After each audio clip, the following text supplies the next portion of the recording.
سبحان ربك رب العزة عما يصفون وسلام على المرسلين والحمد لله رب العالمين.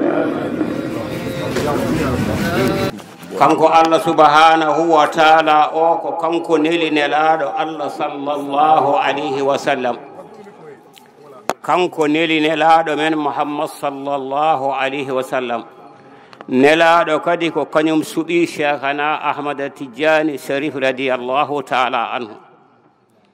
ko waɗi eɗen puɗɗo adade haalde tan ko ha ande walla ha ando walla ha faamo holto yimɓe kucci. ñalawma o ko ñalawma Abal Abbas Ahmadou bunil Mouhammadou Rasulullahi sallallahu alayhi wa sallam, on wiyete Cheikhana Ahmada Tidjani Sharif radiyallahu ta'ala anhu. ko on jeeyi ñalawma o wona ñalawma Amadou Sall, ala ko ñalawma Cheikh Tidjani. kala garduɗo Allah tabaraka wa taala o ardi nelaɗo Allah sallallahu alayhi wa sallam, o ardi saabu joom ñalawma o, inchallahu taala hitande nde dartota ko mo wuuri o yirani yitere makko. wona enen ko joom ñalawma o, kono noon kulla yawmin huwa fi sha'anin. ñalawma fof no jogui sha'nu, woni sifa o no feeñiri ni feeñira noon.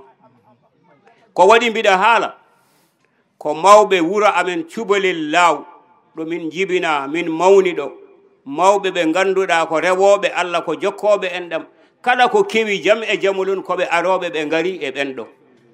wadde alay sago mi haala mi andina wandiraɓam hoddiɓam ɓe, kawmiraɓam, babiraɓam, jinnaɓam, mawniraɓam, sehilaɓam, yiɗɓe mi saabu Allah e nelaɗo Allah Cheikh Tidjani, kamɓe gari ɗo.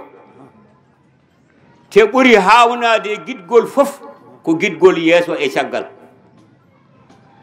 ɓuri hawnade e guiɗgol fof ko guiɗgol yeeso e caggal. ɓuri hawnade e guiɗgol fof ko neɗɗo waɗowoma defande caggal ma. ɗum noon en jettaniɓe Allah, en mbiɓe bisimilla mabɓe, en mbimi kadi bisimilla mabɓe.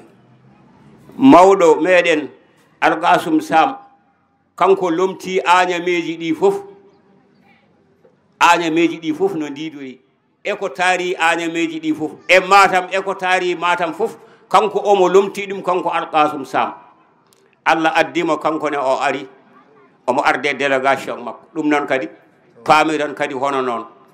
joni noon jiɗɗen ko tottude musidɗo men o, giɗo men o, sehil men o, mo ndenduɗen gueɗe nayyi. so tawi ɗe pirtima tan aduna gasat. oɗo minen ndendi Allah, tagɗo mi tagima o, minen ndendi nelaɗo Allah sallallahu alayhi wa sallam, mo taggo go fo tagra saabu mumo.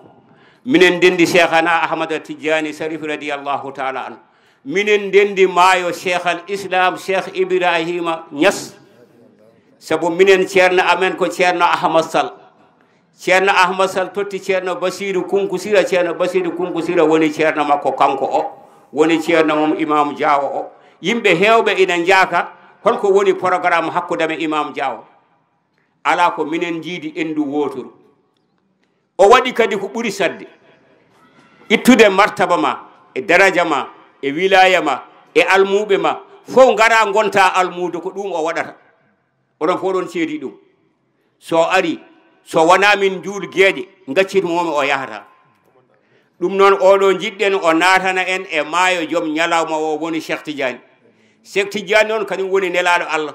Cheikh Tidjani woni Alaji Malik, Cheikh Tidjani woni Serigne Touba, Cheikh Tidjani woni Limamou Laye, Cheikh Tidjani woni kala kono haale to Allah, ko Cheikh Tidjani woni maayo ngo.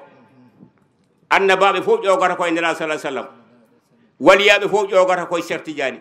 ɗum jiɗɗo yo jab, jiɗɗo yo yeddu ɗum. sa yeddi jedduɗa ko Allah, sa yeddi jedduɗa ko Allah, sa jaɓi jabɗa ko Allah. ɗum noon ko kanko jiɗɗen o haalana en ɓuure ceerno meɗen joom ñalawma o haalana en hol ko woni hol Cheikh Tidiane holno sifori holno wayi holto naati holko jogii gila e martabaji makko e darajuuji makko e wileyuji makko ko Allah hoddiri heen fof ye en nan naftoroɗen o haalana en ɗum so ɗum ɓenni kadi oɗo mini meɗen Abdoullahi An minen mbiyata Abdoullahi Demba hande kadi a wiyama bisimilla ma oɗo kankone gila Caaroy Biya Fara ha ɗo hay so arani mo neldam almuɓe ko gonga walla wona gonga hay so arani mo neldam almuɓe kanko waɗata kerdi makko waɗa téléphone makko omo noddaɓe ndewreɗo haaɓe jetto kadi soɓe ngari ɓe gonnat ɗo eɓe jima haaɓe koota ɓe meeɗa tottede hay mbuɗu ko gonga walla wona gonga ɗum noon annene yoɓe gandu an woni Abdoullahi An anne kadi koye hen jeeyaɗa Demba Diop anne kadi a wiyama bisimilla ma hay goto noon woppaka saabu en mbawa wiide kaari sen limi tan en goppat e wo joom matériel one o Seydi Faye yo Allah yoɓe moƴƴere yo Allah suure yo Allah reene yo Allah teddine gila ñalawma imam Dangoura wadde min faade ñalawma hande matériel o so tawi luurete ko ujunnaje nogas mo ustanam hen fodde ujunnaje jeegom o wiya kam waɗa ujunnaje 14 so waɗani kam ujunnaje 14 somi joguimo mi tottimo o addata matériel makko somi ala kadi mi tottanimo o addata matériel makko so gayni kadi o waɗa oto o nawta hande dañmi fof mi tottamo somi dañani kadi ko almuɗo no almuɓe ni fof ɗum noon anne kadi aɗa yette aɗa duwane ɗum noon Oumar Doro Koumé ji terminiranmi tan koko jangguinnoɗami ko Oumar Doro Koumé o ko denɗam eyi o ari o ñamani o yarani te minen salsalɓe no min cuusa ɗum haydara bana Hasim haydara min noon mi suusa nelaɗo jooɗo e yeesam kadi jooɗo e leydi ala ar jooɗo e majju he wona an ko nelaɗo Allah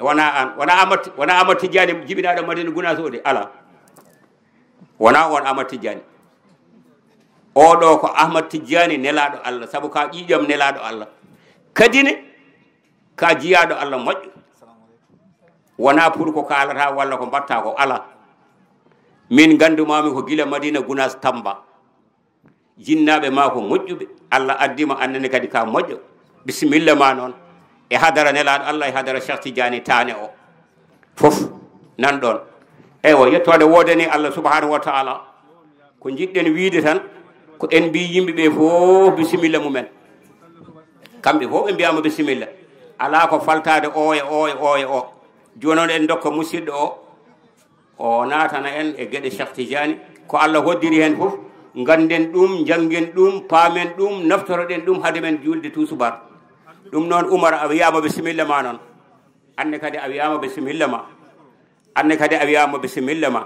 a wiyama bisimilla ma ka guiɗo saabi Allah e nelaɗo Allah e Cheikh Tidiane alhamdulillahi rabbil alamin hada assalamu aleykum wa rahmatullahi taala wa barakatuhu